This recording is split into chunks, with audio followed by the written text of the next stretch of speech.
A long time people are held up by this train, and as a matter of fact, people have died on those tracks because of trains blocking that area. And I just spoke with a St. Clair County Commissioner who tells me that a new route, if it happens, will go on a Brickyard Company's lot, which is right up the street from this area. But it's something that residents say they've been hearing for a while, and now they really just want action.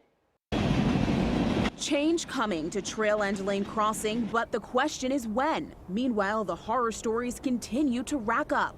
There was a gentleman in our neighborhood who was bush hogging, and while he was bush hogging, he was injured severely. And first responders couldn't get to him, so this happened. He was lifted between the two cars over to the other side to the stretcher in order to get to the hospital for this care. Just one of many stories. We first started investigating this last summer. I guess when somebody died, then they'll figure out a way to get us another way in and out of here. A few months later, a woman did die.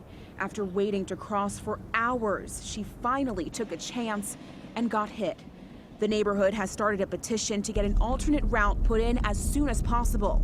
St. Clair County tells CBS 42 that if approved, an opening connecting the two sides would go right in at the Acme Brick Company crossing. It would only be for emergency access.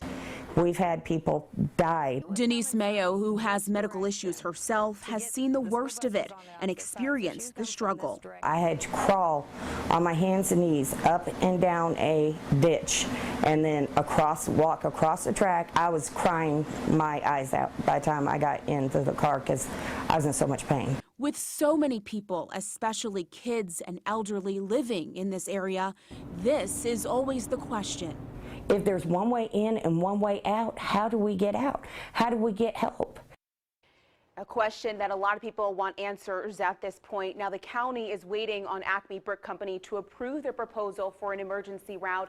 Right now, they don't know how much a project like this would cost, but I'm told it would take at least a couple months to construct.